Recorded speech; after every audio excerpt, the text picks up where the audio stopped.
The following program is sponsored by Tropical Acres Steakhouse. Hold the Mayo. It's time for Mike Mayo's Lunchbox. Find out what's being served with Mike, Defo and Lubie, the only show that covers food, sports, and the proper maintenance of your car. And now, a man who had the distinction of having an entire health clinic named in his honor, Mike Mayo. I want the flim flam sauce with the awesome fave, with shafafa on the side. Hey, good afternoon, everybody, and welcome to another week and another edition of Mike Mayo's Lunchbox. It is a rare home show today, as you can see. It is Monday, January 26th. The table is set for the Super Bowl, and I see green in Defoe's eyes because a certain horse, Skippy Longstocking, wins the Pegasus World Cup Invitational at odds of 21 to 1. And he cold-watered the Lunchbox public on Friday. Well, you should be able to appreciate this because it's like reading a dream, trying to determine what the signs from the gods of gambling actually mean. All right, so I came on the Lunchbox and dutifully reported that the signs were in the negative as Skippy had suffered a seizure on Thursday night. And I spent most of Friday thinking, as I've thought before, that he was a goner. And it may even be time to take these things under consideration because, while he doesn't appear to be overwhelmingly suffering, these seizures have been happening. Yeah, Seems to that's diminish tough. him, and he's 17 years old. And he's It's always tough, yeah. okay, so you don't know what to do. Yeah. So anyway, Saturday morning, now Friday, I'm thinking I'm either taking him to the vet, even the emergency vet that's open at like 24 hours to have him put down, or he's probably going to die in his sleep. I thought it was over. I wake up Saturday morning, and there's Skippy, and he's looking to go outside. He goes outside, he does his thing, comes up, eats like he was, in training to fight Smoking Joe Frazier, and so I thought, wow, there's the sign from the gods of gambling. The bet was off. But now it's back on. So it's too late to report it to Let's Eat South Florida crowd, who we sandbagged into thinking that there was no chance. And sure enough, and you've seen this a million times. How many times have you seen a trainer with two horses in a race? Yes. One could be a factor. Even White Barrio was a big question mark, but Skippy Longstocking had been racing well. And in terms of pedigree and prestige in that regard versus career earnings and performance, Skippy Longstocking has far exceeded anything that anybody would have ever expected for him. And two 7-year-olds run from the same trainer, run 1-2 in the exacta. 21 to 1 was a nice price. It was like $45, so almost 22 to 1. And it couldn't have been better because I hadn't cashed a ticket in 3 weeks. Well, that's good. It's like manna from heaven. And like you said, heaven sent. Sometimes the omens and the signals come. Before we get into the race itself and announcing contest winners, because that was our contest race of the week. Did anybody have Skippy? Yeah. Oh, yes. Actually, two did. It went to a tiebreaker. But Oh, no. I have 2 points to get back to Skippy the dog. They owe me a lunch, though? I mean, we'll see. We'll Oh. see. So first of all, my first question about Skippy the dog is, are you sure he's not a cat? Because he has 9 lives, right? oh, no, this dog's remarkable, yeah. That, The most misguided dog, maybe in the history of dogs. Rescue dogs are always, you never know what's going to happen. I don't know that he ever adjusted to trusting people after whatever he went through in his early days. We got him when he was supposedly 3. He was either 6 or 7. But remarkable recovery. You really just never know. No, I'm not a and- veterinarian. And I would love to hear that. And, it is a point now where, is he suffering, quality of life? And it's a very difficult thing for any He's pet a owner. little lost by comparison to what he was. Yeah. All right. Point number 2 about him. Like Skippy, I too have found that if I take a good shit in the morning, I am a new person. And You needed to share that at the top of the show. it's better than talking about what's going on in the world today. So that's a giant dump also. I mean, I apologize for the crude language. I could have said crap, but I just thought the S word was funny. I mean, you know what? People know what you're talking about, so it's okay.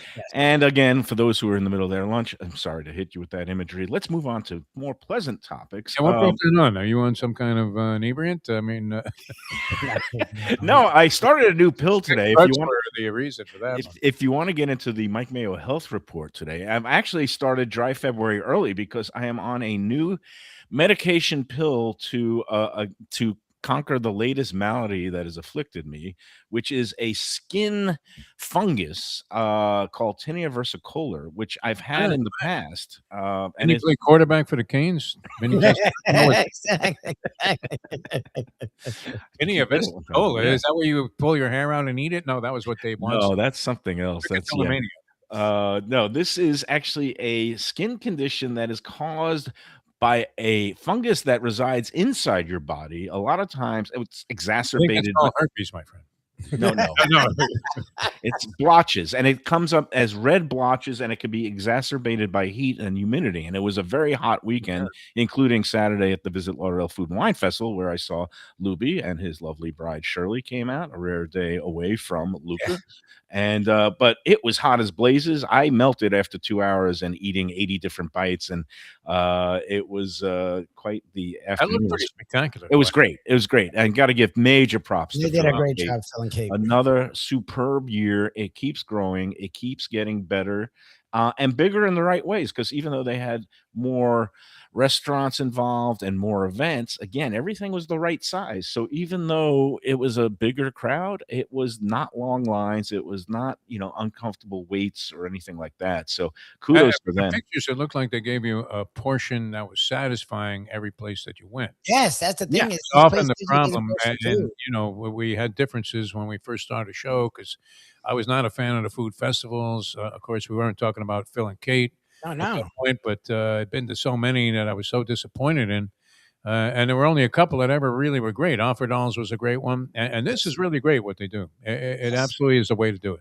And it wasn't just the grand tasting. It was basically all week long, starting with the kickoff dinner with our friend Reno at Heritage that got major props. And then all kinds of new restaurants involved with these dinners, including some of the heavy hitters. Moss was the only restaurant to get a Michelin star in Broward, and they were involved.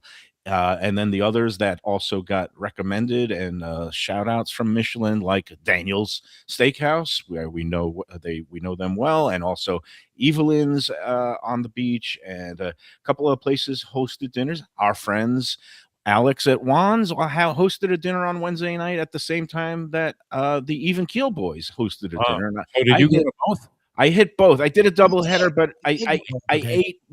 ate the full meal at Even Keel because there was a great collaboration between some of their old colleagues and friends, Pushkar Marath and Dean James Max.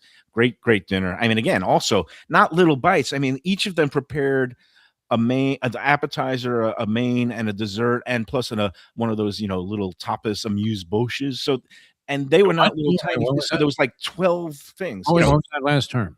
Amuse bouche is the little morsel that chefs prepare for you even before Oh, they. it's kind of like medallions of mahi mahi. No, but That's these just an it was entree. a full platter of all kinds of stuff. What exactly is a medallion?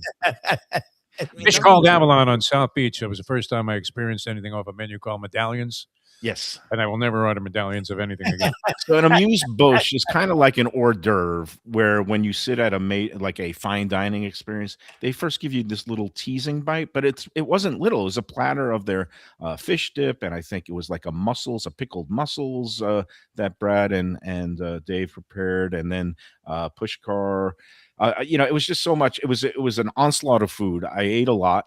And then went over to Juan's in time for the dessert because Clarice Lamb, who is one of the visiting chefs, renowned like cookbook author, used to, do some writing and work for some of the major food magazines up in New York, along with the New York Times. She's now taken a position at a Michelin-starred restaurant in Orlando, where she is the executive pastry chef, and that's her specialty. And so Clarice prepared the dessert at Juan's on Wednesday night. These little stuffed kind of the sesame balls that are popular in Asian culture, but she stuffed it with chocolate. She kind of made a version of the Ferrero Boucher Yes. chocolates that everybody Yeah, it's has. a little hazelnut. Yep. Yeah, in the gold foil at Christmas. I down them by the dozen, along with the Norman Love confections. I down everything. But anyway, so she made like one of those sesame balls with a hazelnut chocolate filling. It was great. and had a couple of glasses of port that they were pouring there for the dessert wine.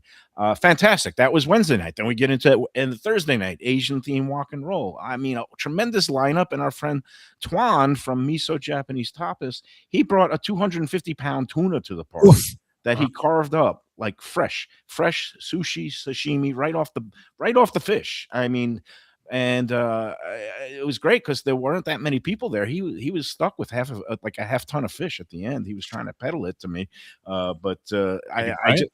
Oh no, I didn't buy it. I didn't take any home, but I did eat like a pound of it right there on the spot, especially all the good fatty pieces.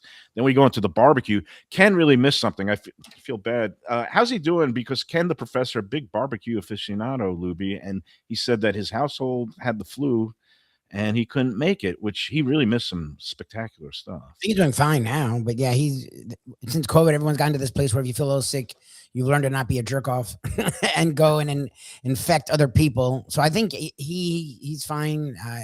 Mom's fine. They just weren't going to take any chances on infecting others in this world we live in.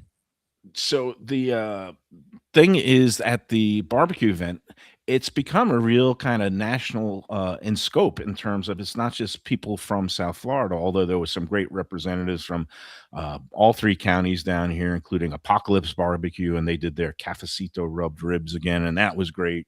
But there was a guy in from Fort Worth, Texas, who's been awarded like Texas Monthly's like barbecue pitmaster of the year, I think back in 24 or 25. And that guy's name is Jared, but the name of his restaurant is Goldie's, not Steve Goldstein, but Goldie's. Goldie probably owns a piece of it. Trust me. Yeah. Goldie's everywhere. But he did this proper Texas style smoked St. Louis rib that was just the best rib I've ever had. It was spongy and fatty, but you had the smoke flavor, but it wasn't overwhelmingly, it didn't have any sauce on it. It was just like pure smoked meat, goodness, a smoked pork goodness. And it was astounding. And there was no judged competition in the barbecue event this year. If there were, I imagine that would have won, but there was also so many other good things. And it was great to see everybody there. And then of course the grand tasting on Saturday. Yesterday I had the brunch. By the time brunch rolled around, this was the first time I was TKO'd.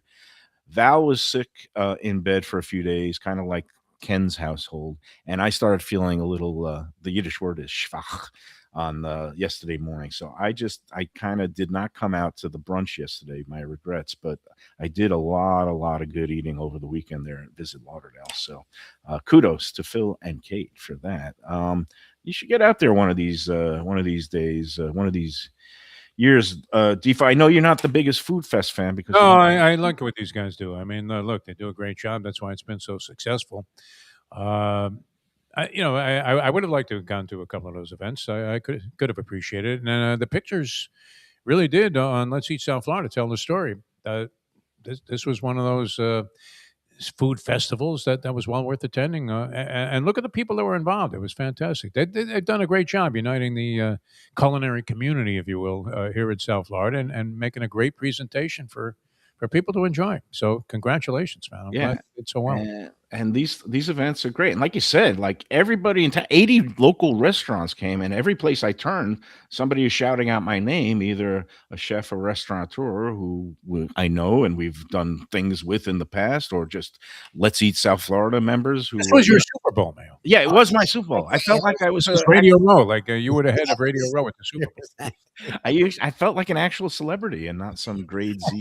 Don't let it go to your head, though. Don't let it go to your head. Yeah, no, I won't. John Jaffe is on the chat line. I see he's asking what benefit is for a barbecue place. Yeah, didn't they used to give him a best barbecue judges and then best barbecue I don't get it. In previous years, there was, as there is still at the grand tasting, a People's Choice Award and a Judges Award for the best bite, the best dish. They still had that for the grand tasting. for whatever reason, they decided to do away with the competitive aspect for the barbecue event, and Jaffe is asking, what's the allure to come from out of the air? I'll tell you this, Don Jaffe. Did you look at the weather this weekend? If No. you're a pitmaster from Yeah, Chicago, they have yeah. people from Chicago and South Carolina. Who was that Charleston. guy that won it the first couple of years? He had a great little stand. At It's the our guy. time, he went to the place with the swimming pool, and you and I. Ron. went. Oh, Big Ron, and few he years. was a big part of all the festivities. Barbecue event Saturday. He also did a cooking demonstration Saturday at the Grand Tasting. Ron Dimfelmeyer, they call him Captain Ron. He's associated with the Big Green Egg, which is a Oh, that guy. smoking Yeah, event. he's Yeah. good too. Yeah. But he's done nothing but great work, and he also was serving up great bites at the barbecue event. He did a beef rib that he chopped up and he put on crispy rice, and then at the event yesterday, they were also grilling up some good meats. He did at this demonstration, I think he did like a short rib pizzaiola. He had a whole pan in sauce, and then he was giving it out in little hoagie style at the demonstration that he did. But yeah, Ron killed it again. He does great work. We're gonna get back there to his pool backyard for a show. I said I'm after down. things He's a settle good dude. down. And Defo, you'll have to get out there because he really is a wizard of. How popular smoking. is the Big Green Egg at this point? Remember when it was all the rage? I mean, is that sort of waffled away a little bit, or No. They still have strong sales. A lot of people. It's funny. I went to my home poker game a couple of weeks ago at a friend's up in Parkland, and he is one of these grill master, guys who really gets into it. And in his backyard was both a Big Green Egg and a Weber smoker, Yeah, grill, and Nice. so that's a big time serious, guy at that point? Yeah. serious aficionados consider the Big Green Egg essential. Now, Don Jaffe is also a grill master. He likes to get involved with grilling and smoking meats. And You no, haven't seen Lubie on the barbecue yet. well, Either he'll am get, I, to tell you the truth. No, Lubie, when are you going to But start? I'm not Ron. I'm not Captain Ron's great. no. So, but Don, I guess the allure is they do get paid to. I mean, it's not appearance money, but they get put up in hotels. I imagine airfare is involved for some of these, really Bigger name, highly yeah. regarded places from out of town, and it's a way for us to, for locals to kind of see what's going on in other parts of the country. The Another folks, form of recognition, also, right? yeah, Yeah, and then they do and, well. People like it. not everybody is just all about awards. Sometimes just taking part and good work and seeing people's happy faces is its own reward. People travel. I mean, South Floridians travel all over the place. And again, this time of year, where would you rather be? In 82-degree sunshine or stuck at Chicago, minus 5 degrees and 20 inches of snow? It was literally, it's so funny because Jaffe said he didn't see us, and my excuse, and it's the truth. And I felt, and I think about it now because it is January 26th, and in the Northeast, literally, they found people who lost life because it was so freaking cold and snowing, but it was too hot. Like that, we had a good time, but after like an hour or so, it's so funny because since I would say November, even when it hasn't been cold, it's been nice almost every day. Like the weather's been amazing. Like Brian watches us from his backyard every day, and he should. The weather's been fantastic. Even the days that aren't cold again are nice. For some reason, this weekend was the first time it was actually hot. Like it was hot and humid, and I was schwitzy. It was freaking weird, and everyone had a good time. It was not a reason to not go. It was a great experience.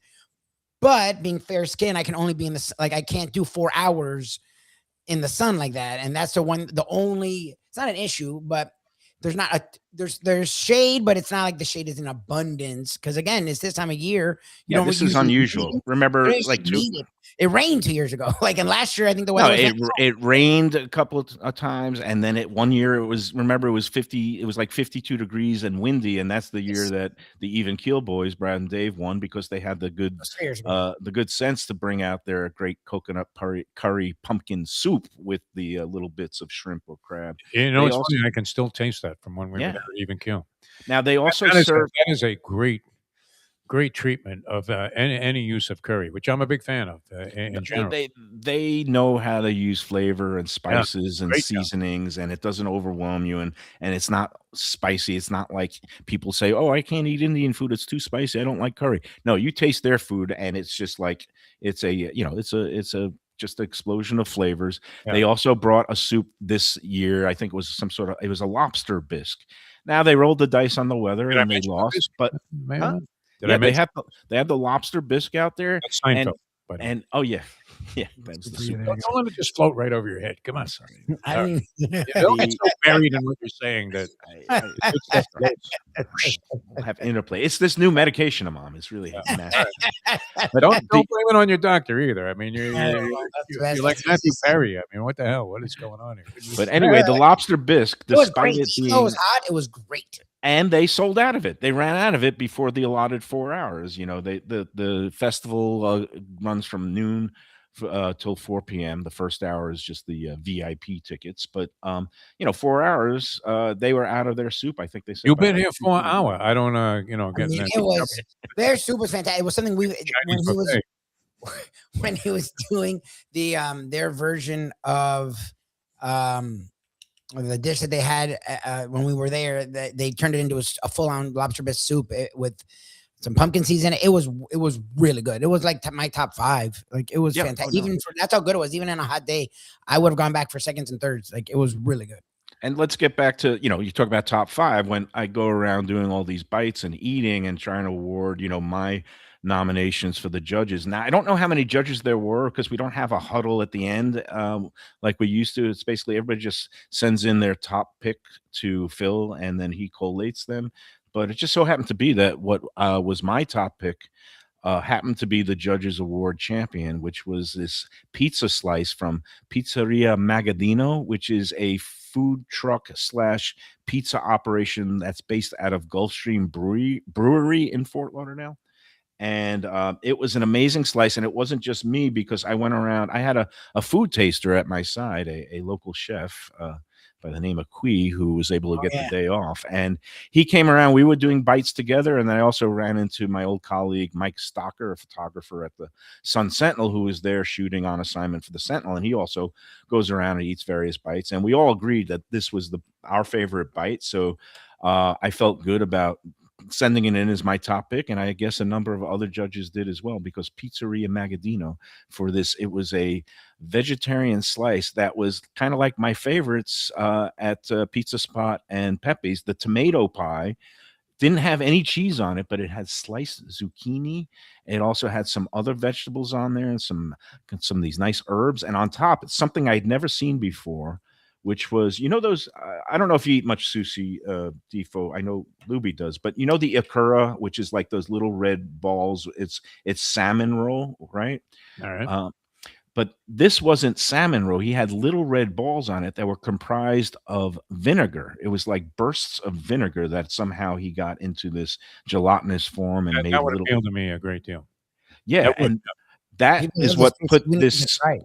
What put that slice over the edge, just beyond the ordinary, and it was just perfect. It was perfect complement to, it was a little burst of acidity along with some of the nice vegetables. And so anyway, congrats to. I'm laughing because you're talking about this in relation to some fine high-end food, and I'm thinking about the malt vinegar that I poured over the buffalo chips at Brews Room yesterday, which hit the spot as a side to the turkey avocado roll that I ended up, or wrap that I ended up eating. Yeah, you like your malt vinegar. It's calling my name in the fridge right now, to tell you the truth. No, and it's good because you put the malt vinegar on the Brad's fish and chips over. Great. Yeah, I mean, as good as that is, it's only enhanced by the malt vinegar. No doubt about it. So, well, I'm glad you had a good day at Brews Room, and great time there at the event. Eddie Houck, the guy we should feature on the show one day. Longtime restaurateur, Eddie Houck, who was with John Brzezinski, or Bob Brzezinski, rather, for and Bob Brzezinski sold his interest out a while back, and there's only, I believe, one location now of Brews Room, where there were 2 or 3 in the past. But the longevity in this industry, Hey, maybe he qualifies for an iconic eatery award. I believe he should, because you know what, they do a really nice job there. I mean, price comparison to some other places that you might have gone. I was at another location. A good friend of ours has his name on it, and items are $5 higher at that location. It might be a little bit more spectacular, comparable items. But Eddie Houck, a legend Yep. in South Florida Well, culinary arts. I mean, to last that long and be that successful, and he was jamming it in there last night or yesterday afternoon for the yeah, games. for the games, of course. So, no, I'm always open to going to different places and visit, and I have a list of places that I'd love to get to, and we'll put Eddie Houck and the How Newsroom on deserves the list. some Yeah, some we'll homage give him here. some love. Love. Let me just wrap up the food fest. We'll take our Was first break, was but was, but was Juan's at the grand tasting? yeah, he was there. He had his cold sesame noodles, which was a Oh, wise really? choice on a Oh hot man, I day. didn't see them. Yeah, Okay, and I just also haven't heard. Diego was there. They were kind of near each other for Temple I didn't Street see either of Eatery. them. I saw it in They had Vinny's. I saw there Olivia. I saw they you. so you missed it. They were on the row on like right on Las Ooh. Olas Boulevard itself, that little alleyway. But there Okay. were so many, different rows and areas. So but I tried to hit them all, and I ate a lot of great bites. Oh, and let's give props to the People's Choice winner, which was Lona Taqueria, or actually Lona Cocina and Tequileria, which is a Mexican place that's on the beach in the Westin Fort Lauderdale Beach Hotel. That was brought here by a very acclaimed Mexican chef. And anyway, the Lona people put out a kind of a pork taco. It was I forgot what the name of that, tingal pork taco that people, they just love their tacos, Defo. And Mhm. so congrats to them, People's Choice winner, to Lona Cocina in Fort Lauderdale as the People's Tacos Choice. though have gone 180 degrees away from my concept of tacos. Yes. And not that any of them aren't great in and of themselves, and the advancement in the whole culinary arts thing with tacos, great. It's just like tequila used to be considered. I mean, you mentioned the thing that you do first thing in the morning, sort of the dog poop of drinks, but and now is up there elevated. It's so sophisticated, but I haven't found anything close to the tacos I used to get on Hollywood Boulevard from this old geezer, man, who had the best Mhm. chili burger also that I've ever had in my life. A greasy spoon like you've never seen, little stand. And you don't see that anymore. I mean, the whole concept has changed so dramatically that it's hard for me to relate to these being tacos. These Well, are like sort of something else. And I I'm saw- not saying it's bad. I mean, because no, I'm not no. one of these people that goes, "Oh, I got to go back to New York to get Chinese food." I don't believe that either. But or the pizza thing, where look, there are a lot of great pizzas everywhere. So, I mean, if you want to go back to New York and get a greasy slice, great. But I mean, it's not like there's nothing good here. But that concept has changed so dramatically. Well, there's all different styles. There's the traditional Mexican street tacos, which is very simple with just Hard shell. I mean, with- yeah. I mean, no. The Mexican street With tacos. the corn. The old women are rolling their corn tortillas right on they call it the camal, and they're just they're not frying it up. They're just heating it up and basically baking it, and then they put a little bit of protein and a little bit of cilantro and some onions and a oh, squeeze what of about lime. it's just dripping down your chin? It's the same thing with the New York pizza. That's what I want that taco. You know? Yeah, and then you have the old school people that like the what I call Tex-Mex tacos with the hard shell, and you put the lettuce and the shredded cheese and the diced tomatoes, and you put some hot sauce spicy and ground beef, and then it's dripping down. Everything is dripping everywhere. Everything's all over. It's all over your shirt. There is no right answer. It's subjective, like everything else. But look, I'm not the world's biggest taco lover, but I have eaten a lot of good tacos. I don't go out of my way to eat them, but when I do, like on Saturday, I had two really good tacos. Was it? Oh, YOLO. No, Lona had a good one, and Yolo had an Yolo excellent had a one really good also. taco. I like Yolo's better. It was like a steak really taco. It was up in the restaurant. People had their own little area when they always do a great job. A lot of energy, thumping music. There's showgirls and bikinis and things like that, but all kinds of great drinks.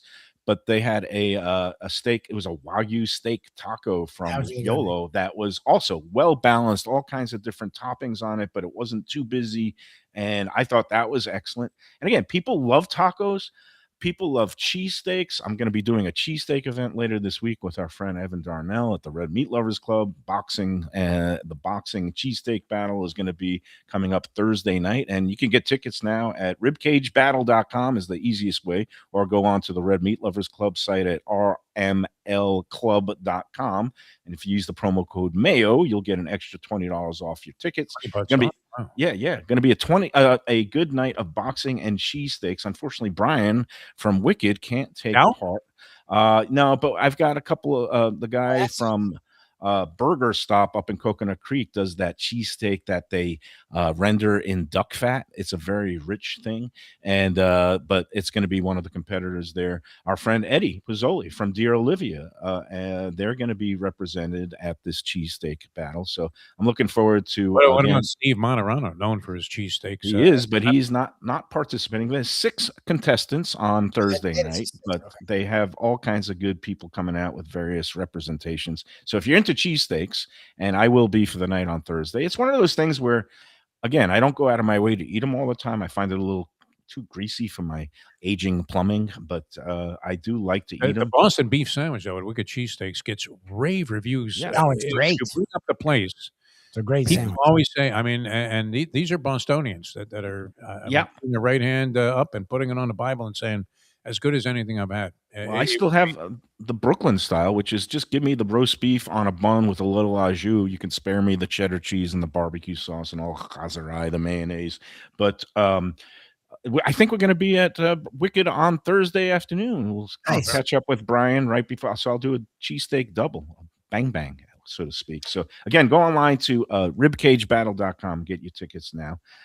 Let's take our first break. And again, today's show is brought to you by Tropical Acres. We'll talk more about their specials before the next break because they are really doing it. And Jack Studiali, you know how much we love him, right? Exuding class. Do you know where he was over the weekend? He did a little getaway with his great wife, Terry. Do you know where they went, Defo? Of course, you don't know the answer, but let me give you a hint. It's your favorite place in the world. Vegas? Vegas? Yes. Oh, nice.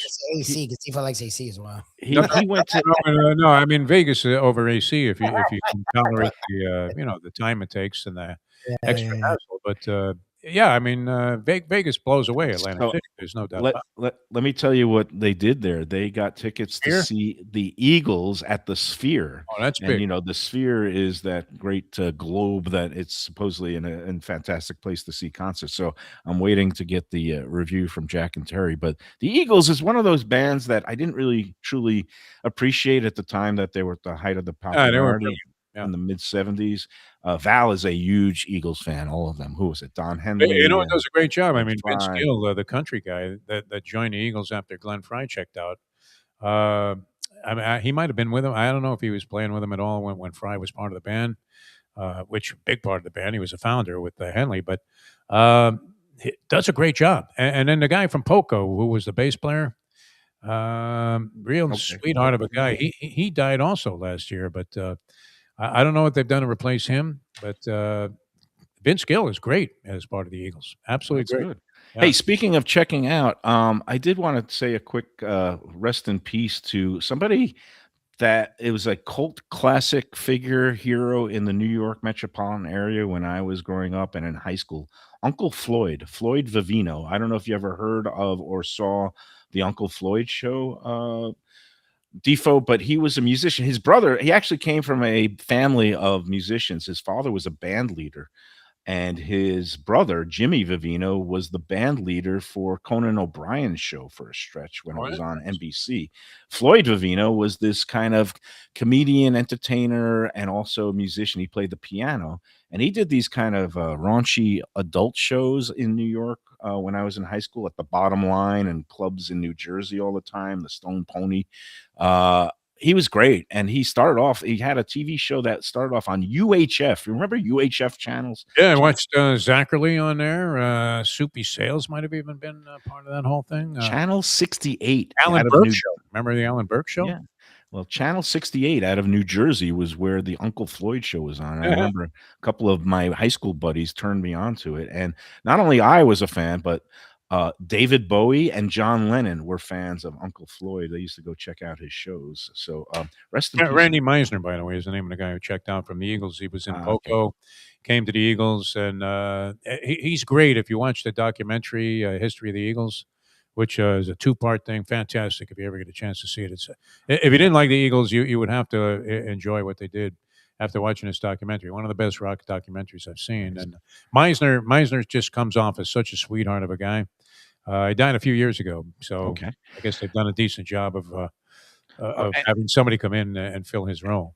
as far as Uncle Floyd, at one point he actually made it onto it was carried by some PBS stations, actually Channel 4, NBC in New York. He had a long run on various different channels. But what I loved about him and his show, and which we try to emulate here on the Lunchbox, was his absolute lack of production values. It was just a total schlock show, but that was part of the charm, because it was true of many shows these days. Yes. So MO of the new media. and again, so rest in peace, Floyd Vivino. And you don't want to hear the number. Do you know how old he was? He 74. 74 years old. He was born in 1951. So Me Kimba, me strong. that's good. All right, let's take that first break, and then we'll come back and we'll give the contest winner and talk more about football. With Skippy Longstocking. I mean, And we'll talk more. Yeah. That was great. Yeah, Coldwater. The I had publicist. no idea. I'm not gonna bet him. Taking a sign from the gods. But that sign was in place, and Lubie and I discussed it this morning. It's not. It's like being a dream reader, trying to decode the signs from the gods of gambling. Well, I mean, what does this mean? Well, it's like the Bible was based on that. Mayo man. It's like I often say, I don't know. a good number 2 can lead to being number 1. So that's it. There you All go. right, let's take our first break, and we'll come back with more on the Lunchbox after this. Hey Lunchbox fans, is it time to sell your business? You've poured your heart and soul into your restaurant or business, and you want to see continue the legacy you have built. Transworld can help. Call me, Andy Cagnetta, at Transworld Business Advisors right now and see if it's time for you to retire and relax. Iconic brands like the Mai Kai, Mulligan's, Carlos and Pepe's, Mangoes, and many more turn to Transworld to help sell. Contact Transworld on Facebook or call 954-772-1122 or visit tworld.com. Again, that's 954-772-1122 or tworld.com. When I'm looking for some wicked good food for a wicked good lunch, there's only one place to go. That's Wicked Cheesesteaks in Fort Lauderdale. It's at 4824 North Federal Highway, just south of Commercial Boulevard and across from Holy Cross Hospital. My friend Brian there, he will hook you up with some really tasty treats. They've got cheesesteaks, just like the best you can find in Philly, along with lobster rolls, because that's where he's from, Maine originally. And they have wings and pizza and everything you want to have a really good time. Wicked Cheesesteaks. They're open every day but Tuesday. Check them out online, wickedcheesesteaks.com.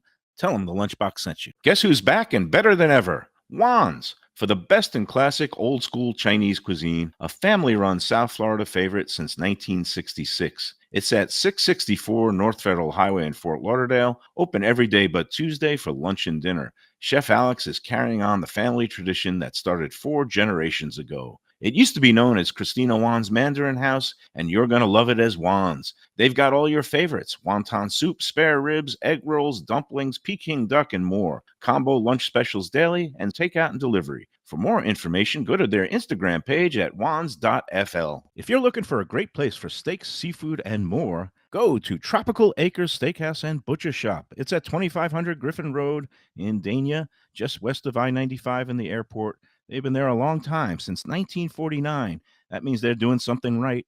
You'll get old school hospitality from the Studiali family, along with great value, for tremendous service. Of course, you could also go into the bar for happy hour every day, 4 to 6, and they have great value all night long. Also, a butcher shop that's open every day from 10 a.m. to 6 p.m. except Sunday. The dining room is open every day at 4:30 except Sunday. Go to Tropical Acres. Tell them the Lunchbox sent you.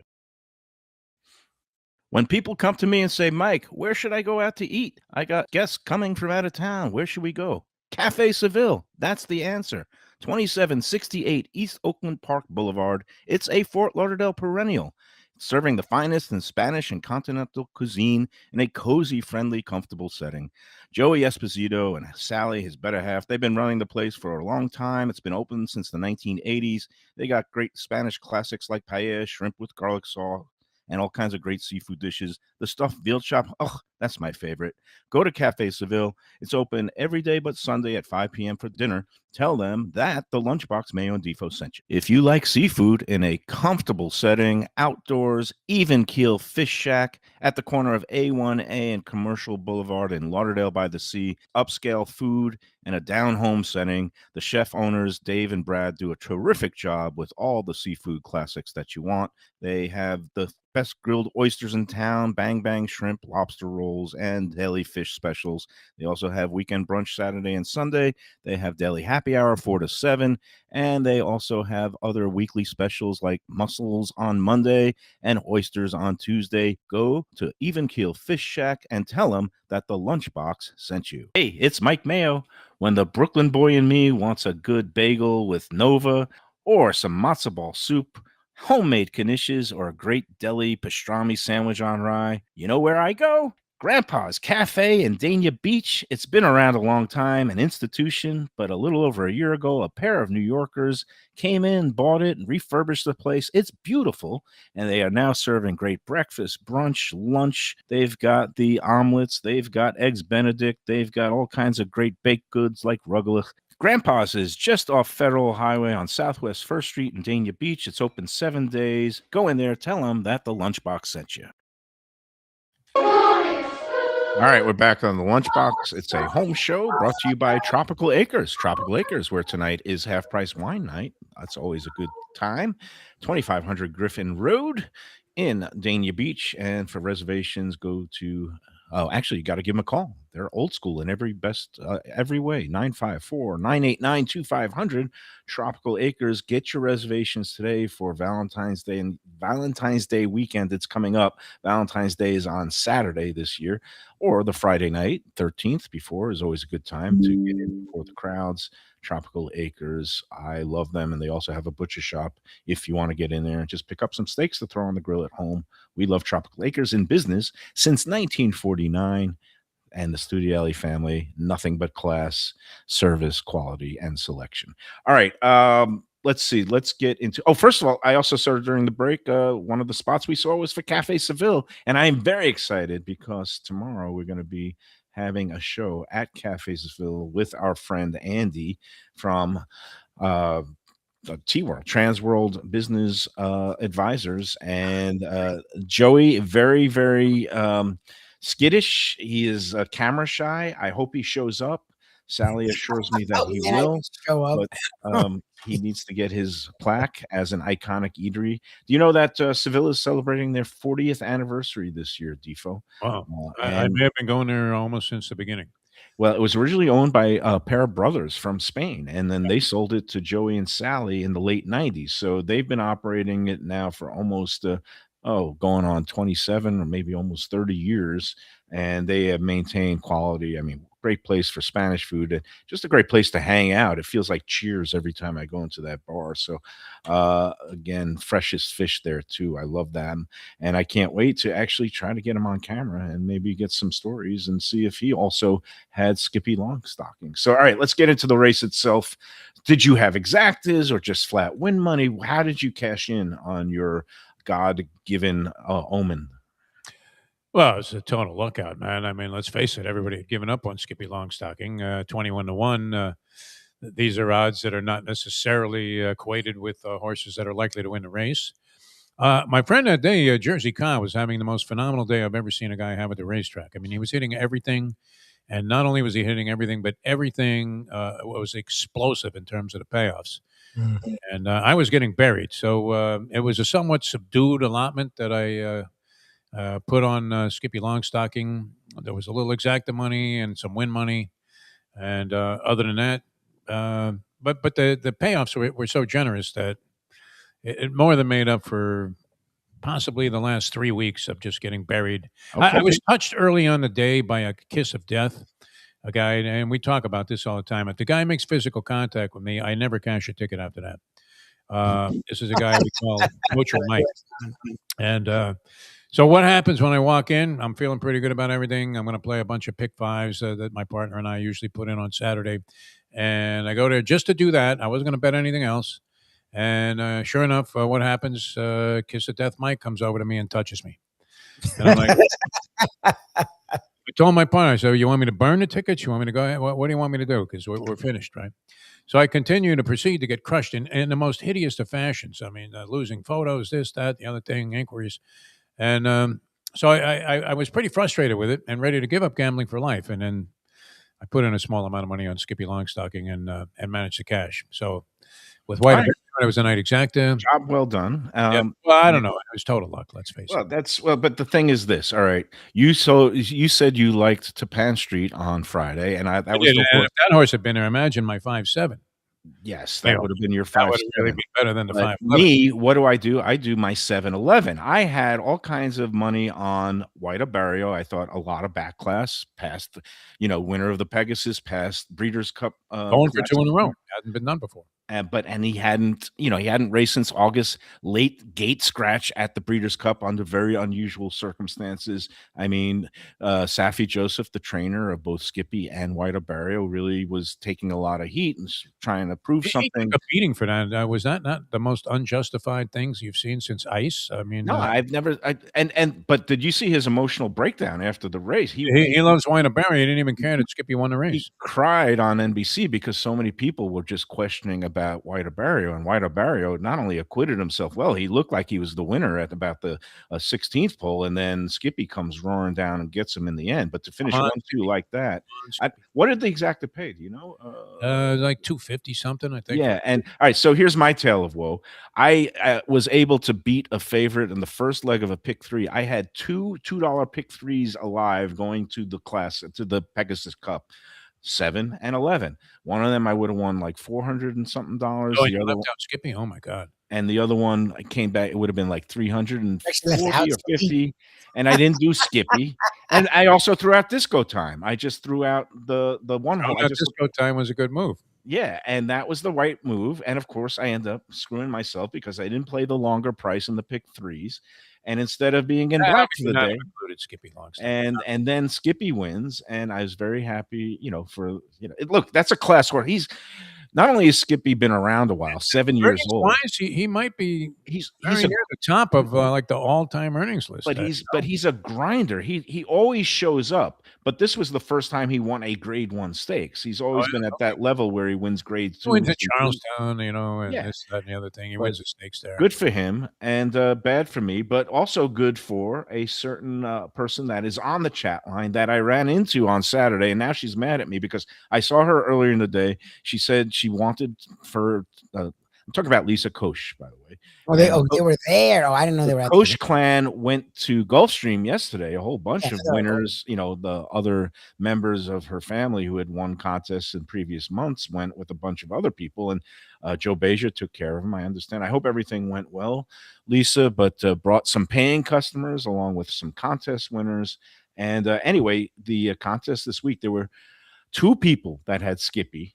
So I couldn't award it to Lisa before she went yesterday, but she could use it again. 25 of them. Holy cow. The Koch clan single-handedly pumping up the revenue at 10 Palms. 25 of you at 10 Palms or 25 of you at the Food and Wine Festival? Whatever it is, the Koch clan is a powerhouse in terms of pumping up handle and revenue at restaurants. When a guy asks you if you have a following, all you're going to do is mention this. Say the Koch clan. And I apologize, Lisa. So what happened was I was running around. I was eating a lot of bites. I had to get my judging down. And then I hit the wall. Not only did I have the meat sweats, I almost felt like I was having some sort of cardiac event. So I had to go into take air-conditioned comfort at the bar upstairs at Ocean Prime. So I did cut out from the festival about 2, I think it was about 2 o'clock. So I'm sorry I didn't get back to see you, but let's wrap up the contest. So what was the name of the restaurant? I don't remember. My Big Fat Greek Restaurant, which is based off the name of My Big Fat Greek Wedding. Did you ever see that movie? I haven't seen it. I've seen pieces of it, but I never watched the whole thing through. Yeah, and everybody said it was like an hilarious movie. Didn't they have a sequel also? They did a sequel that, of course, was not as good, but the original was. I'm ready to see the Melania movie when it hits the local theaters. That one I'm going to pass. I did watch on HBO when I was not feeling well. Saturday night. And then I come to America. Very nice, Melania. I watched, and you would appreciate this, a two-part documentary on HBO that debuted last week about Mel Brooks, and they called it the Oh, I 99-year-old love I've man. I seen waited on Mel Brooks at the Did Diamond you? Crab Restaurant. Yeah, yeah. He came in there. I waited on him a few times. Beautiful guy. This was right around the time that Blazing Saddles was coming out, Oh, wow, in the and 70s. He was the he was ano rolling. I mean, and he couldn't have been any more gracious of a human being. Some of these stars could be a little bit uppity. They usually were in this restaurant having a good time. It was one of those good vibe restaurants where people kind of let their hair down and their snobbishness down. But Mel Brooks was a delight to serve, and as I remember, a very generous tipper. Yeah, no, and he's a good guy. He grew up in Brooklyn and Brighton, or actually not Brighton Beach, but like near Brighton Beach and Coney Island on South 3rd Street, he said. But he went to Lincoln High, which is the same high school my parents went to. He's a little bit older than they were, but 99 years old now, and he Oh, is 99. still alive and kicking. so kicking. And of I course, can still visualize serving him actually at this restaurant, which was yeah, kind of a cool place. very, yeah. Couldn't have been any more of a great. And that's the way he came off. He comes off as a real humanitarian, like a good human being who, even though some of his comedies were a little bit, let's say, crude, the way I talk about number twos, that whole flatulent scene in Blazing Saddles, which That kind of humor was big back then. yeah, well, the studio, of course, wanted to cut it out. He got notes from the studio head to cut out 40 How about when he things. had Alex Karras punch the horse? That too, the studio wanted to remove that. But that's why this documentary was very interesting. A two-part series done by Judd Apatow, who's a great producer and also comedian, writer, director, all that Writer, stuff. So director. worth Apatow was doing stand-up when this what I thought was a brick of a show. Adam Sandler was at the Hard Rock oh wow. doing his Okay. comedy review show, and a least funny guy. And I'm sort of, I have a little, connection there to Adam Sandler, having dated his mother-in-law once. But Wow. I couldn't believe how unfunny Sandler was. But Apatow was good. All of the preliminary guys were pretty good. All right. Well, yeah, but the documentary two-parter definitely worth watching, especially for those who grew up in the New York area and who remember. Do you realize that both Blazing Saddles and Young Frankenstein came out in the same year, 1974, Oh, yeah. when That he was was on it. top of the world?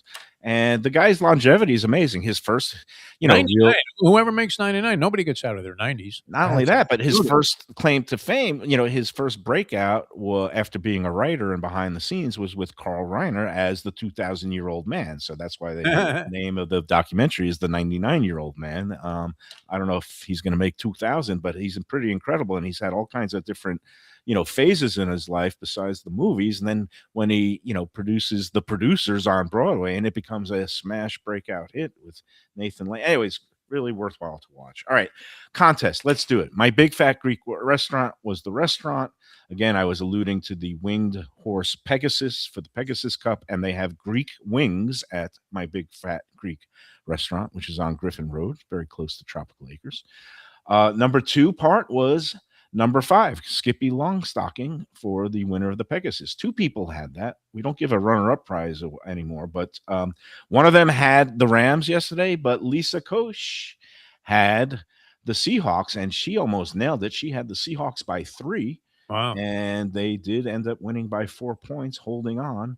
So congratulations to Lisa Koch. You are the winner of this week's Lunchbox and Palms Sunday Brunch Contest. You and a guest have won an all-expense-paid brunch buffet at 10 Palms on a Sunday of your choosing in the next 3 months. And thank you for, I'm glad to hear that you had a good time yesterday. All right, 25 people, that's deserving of another That's freebie amazing. just in general, right? Amazing. That's great. I really appreciate it. That's great. So let us take our second break. And before we do, we have to talk about the upcoming Valentine's Day holiday and one of the gift options if you're not into flowers or if your romantic partner is highly allergic to flowers, you should get the chocolates from Norman Love Confections. What a great gift it would be. You go online to normanloveconfections.com, or better yet, go into one of their 2 dessert salons in South Florida one in Delray Beach at the corner of Linton and Federal, or in Boca Raton on St. Andrews, just behind the Town Center Mall. And they've got all the favorites, great collection of chocolates. They also have pastries and macarons and other things, but they have assorted sizes of gift boxes that you could assemble yourself at these dessert salons. So you could just pick out the flavors you like. They have 10 specialty flavors for the Valentine's Day holiday, and they also have all their year-round signature flavors. They do such a great job. They are pretty little jewels that will warm the heart of anyone in your life, especially your loved one on Valentine's Day. Again, normanloveconfections.com. Order today. All right, let's take the second break, and then we'll wrap up this edition and maybe talk a little football after these words. A tradition for South Florida sports fans for more than 30 years, Shenanigans. It's at 1300 South Federal Highway in Dania Beach, the place to go for all your favorite teams and events and food that's not your ordinary sports bar fare. Award-winning wings, burgers, fresh fish, and more, TV screens galore, and all-day happy hour specials. The kitchen and bar are open into the wee hours, perfect for late-night bites and very close to the airport. For playoff action, football season, and a good time anytime, Shenanigans. Looking for inspired comfort food in a cozy setting? Blue Collar in Miami is the place to go. Located at 6789 Biscayne Boulevard, it moved to bigger digs a year ago, now has full liquor, and still features all your old favorites from chef owner Danny Surfer. Fantastic burgers, the braise of the day, and the city's best key lime pie. And drink specials every day. Open daily with weekend brunch. For reservations and information, go to bluecollarmiami.com. Delicious Mexican food with innovative twists. Margaritas with a medley of tongue-tingling flavors. I'm talking about Taco Craft, Taqueria, and Tequila Bar. The place to go on Taco Tuesday and every day.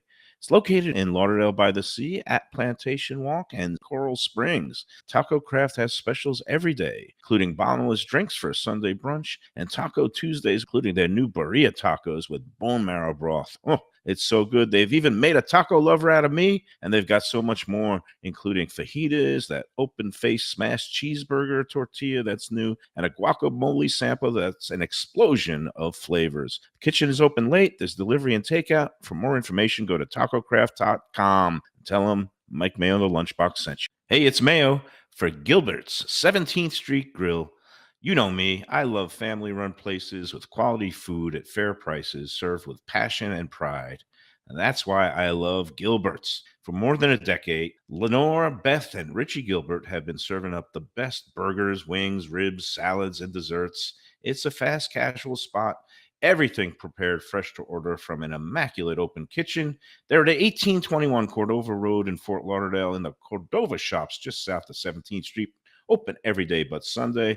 One of my favorite burgers in South Florida. Big, round, juicy pucks of 100% Angus beef, char grilled to perfection. And don't miss the sweet potato fries on the side. They're legendary. Go to Gilbert's, feast, and be happy. Tell them the Lunchbox sent you. Hey, for great pizzas, pastas, and Italian comfort classics, you gotta check out Camille's Pizzeria and Ristorante. It's located at 4165 North Dixie Highway in Oakland Park. They're open every day but Tuesday, featuring lunch, dinner, and they've just launched a great new happy hour on weekdays, 5 to 7 p.m., featuring all kinds of drink specials, $10 light bites, and a great 3 for $20 appetizer special. It's a true mom and pop shop run by a great couple, John and Maya. He grew up in Queens, and his pizzas and signature chicken parmesan are fantastic. Takeout and delivery available. Go to Camille'sFTLauderdale.com for reservations and information.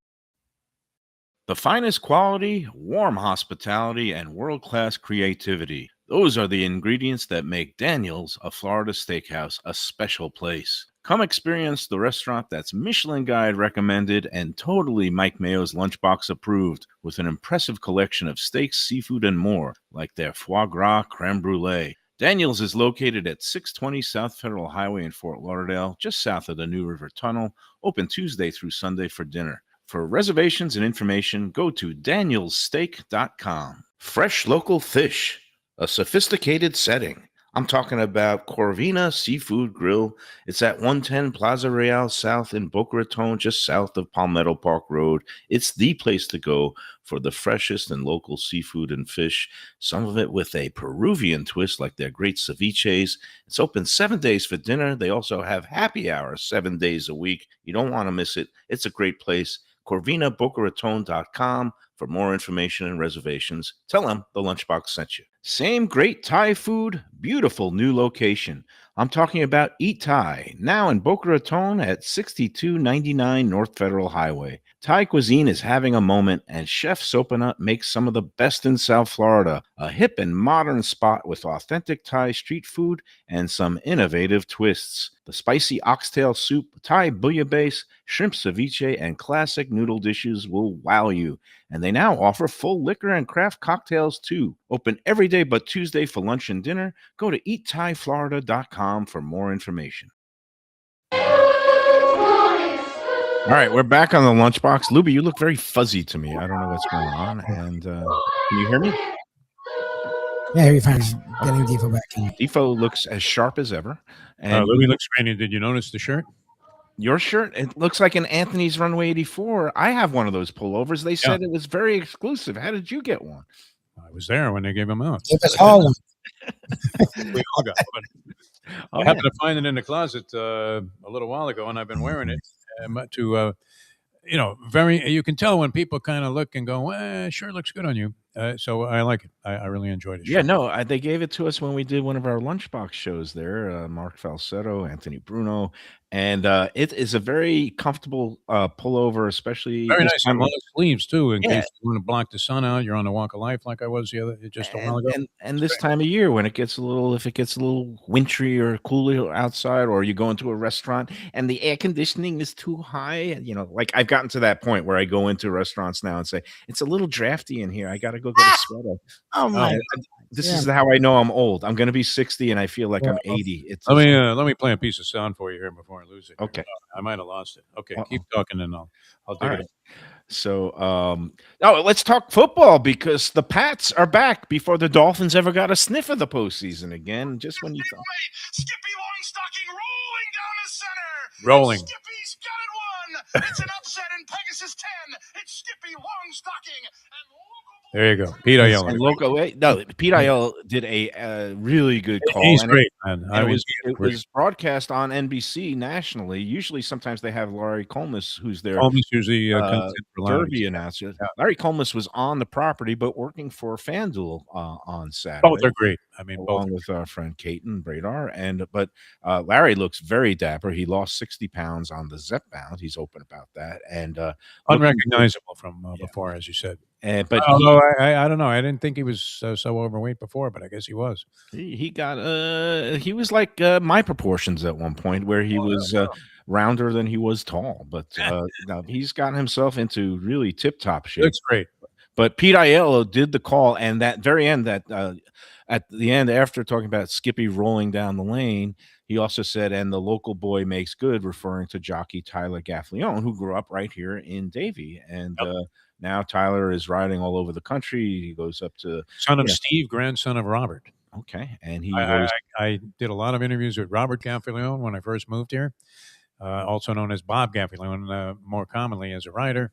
Steve Gaffleone came along and was a very, very effective rider, and of course he is the father of Tyler, who's done great. Eclipsed probably the accomplishments of both of those guys. And two local, really. Safi Joseph running 1-2. Safi is based at Gulfstream, and he owns the place. Not literally, but he basically, every time there's a big race, don't leave him out. Don't sleep on him, as the kids say, because he can come up and win. He won last week's race, Neo Equos. I had money when I was in New Orleans, but at 4-1 was generous on a horse with back class and making his turf debut in last week's feature, Neo Equos. And this week, Safi Joseph wins and runs 1-2 with Skippy Longstocking and White Abarrio. So he won't be starving anytime soon. And, we see him all the time up at 10 Ponds. We got to have him on the show. I know my sister-in-law, Tracy, has spoken to him about the show because he sees us there. And maybe he wants nothing to do with us. But no, he's okay. I approached him about doing an interview show when I was doing the Conversation show on Bleacher Brothers, and he was amenable to it. So Okay. he would probably do it. We'll get him on. He's around a lot, especially before the racing action moves up north in the middle, the spring in Keeneland and then summer at Great Saratoga. story. I don't know where the hell did he come from, but he certainly has been a dominant trainer for the last several He years. came from one of the islands. I don't know if it's Trinidad but somewhere in I haven't seen his son in the jockey outfit lately, though. Have you? No, I guess his son is either outgrown it or but we'll see him. I'm sure at some point. You should wear the jockey outfit when you get I don't think I could fit. awesome. I don't See think me I with could a have. little cap with a little pom-pom on it.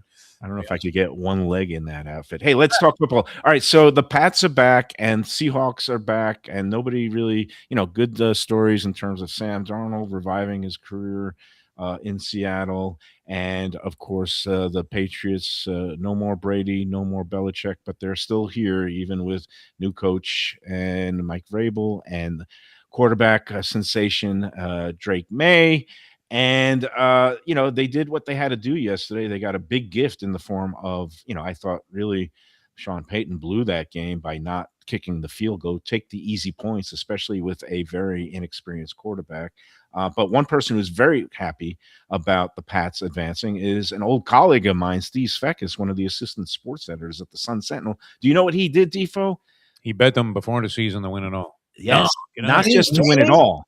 He bet them to win the AFC championship at generous odds, and he bet them to win it all. Oh. And now he's in the position of already cashing a nice ticket, and he'll probably hedge off a little bit. Again, the Pats are getting 4.5. So, even if he wants to hedge by taking the Pats and the points, it could still have a scenario where the Seahawks win. But he would still cash a ticket if he puts Pats, taking Pats. And they had to be what before the season? Were they 100 to 1 to win the Super Bowl? I don't know. I got to find out. It probably wasn't that big because their over/under total for the year was sort of a surprising 8.5. But that's still pretty modest for a team that's going to go on to win the championship. If you're talking about preseason odds, so I think it has to be between 50 and 100 to 1. I think to win it all, there might have been 75 to 1, and to win the AFC was probably about 35 to 1 ish. Again, nice score. I hope he had several hundred on it. Yeah, I don't know, but again, everybody's cashing ticket. I even cashed a ticket yesterday. Defo, do you know what I did? Well, I put $100 at Santa Anita or whatever. That would be only one pick six. What? No, I very rarely bet sports, but Championship Sunday, I want a little interest. So I put $100 into my Hard Rock betting account. I put $65 of various wagers in all kinds of different goofy stuff. Some things that would pay, $500, but basically I did a shrewd thing because when the Patriots went down 7-0, I said they're still going to come back and win. At that point, the odds on the Patriots, the point total spread went from 4.5 before the game to the Patriots only had to give 1.5. So I did a bet where I took the Patriots only giving 1.5 and then combined that with the Seattle Seahawks only giving 2. And that came back plus 250. So I put some money on. I got back $105, and I did $65 worth of bets. So I won $40 on the day. And I ended the day with $140 in my account, and I pulled it right out, and I said, "That's it. I win finally." Now give up gambling if you're smart. Pick up that 40 was your last bet, then you're a winner. I mean, if you could have a 40% return of investment every day of your life. Yeah, but think about how lucky you've had to get to hit either of those games. That's the truth. And a lot of stupidity on the part of many people to hit both of those games. And you know how weak I am. So when you took the early buyout when Seattle. No, there was no early buyouts on this. But what I did when I was afraid that the Rams might even come back and win on the last drive, they had ample opportunity to do. I threw a last $10 just as a saver on the Rams to win plus 1,100. Oh my God. Plus 1,100. Plus 1,100 is significant though. When the Seahawks got that 12 seconds ago, I took him at the 2-minute warning. When the Seahawks got that first down. That's how these networks have gotten, bookies have gotten rich, Mayo, guys like you. Yeah, but it put me in the enviable position of not being able to lose, because if the Rams somehow did come back and win, I would have got 100 and they're there fourth and goal or third and goal from the 5-yard line. So I would have either had a $20 winning day if the Rams won, or a $40 winning day is what happened with the Seahawks. Or if McVay had been aware of the point spread and realized that all of those Rams backers needed him to kick that field goal, he would have been a different story. Yeah. That's it. So, All right. So who do you like in the Super Bowl? I guess everybody. I've been watching Seattle all year. I think they've been pretty impressive. I'm not unimpressed in any way by the Patriots. I think it's remarkable what they've done. And Mike Vrabel, clearly the coach of the year. I think the interesting storyline will be to find out what it was with the Tennessee female owner. Not to say it's a sex-related thing, but she had some issue with Vrabel and fired him after he had some success there. And like a lot of teams, they tailed off for a little bit. So she lets the guy go. They've had 3 coaches since. They won 4 ball games this year. And Vrabel, his next job, he turns a team that was 4-13 into a Super Bowl possible champion. So I would like to interview her and see what the hell was she thinking when she fired Mike Vrabel, who was highly coveted by virtually everybody from not in Harbaugh's sense, but close from the minute he was let go. So that was an interesting turnaround. No, and the guy's a capable coach, obviously. So that's it. And they literally have had like a coach every year since. I don't know that anybody's lasted like 2 years. So shows you. I don't know if it's relatable to what's going on here, Lubie, with Stephen Ross, but they always seem to land on the wrong thing. While Vrabel, that's a great story. And I'm a Sam Darnold fan because anybody who survives the Jets, it's kind of like when I survived the Steve Lappa radio organization. We called it the Lappa Nation, and there are a bunch of survivors that are still bonded together in unison, having gone through that. And yeah, so I kind of like Sam Darnold for overcoming what happened with the Jets. And let's face it, Minnesota let him go in favor of J.J. McCarthy because he had a couple of crappy games at the end of the year. And look what he did. He came back and won 14 games again for Seattle. So good story there. Seems like a decent guy, too. Yep. So we'll see. I think my bets are leaning towards Seattle because it just seems like the NFC team, whoever it was going to be stronger than AFC. But again, you never know. It could be a dream Cinderella. Vrabel's kind of regressed a little bit, though, it seems, from what he was doing. And he was great in the regular season. Every bit. Lubie doesn't care for the guy, but I mean, I watched a lot of Patriot football this year because of my friend Jimmy Walker is a big Patriot fan. And I mean, he was impressive. He really was a very solid quarterback, but the last couple of games, not so much. So we'll see. We shall see. One thing I did want to remark on during the game. So now I'm highly annoyed by, it used to be, the Super Bowl commercials were a big event. All the commercials were, things unto themselves. And now we have previews, commercials that are kind of teasing and previewing the Super Bowl commercials that are airing during the championship games. And one of them I want to particularly take aim at is these Uber Eats commercials with Matthew McConaughey and Bradley Cooper.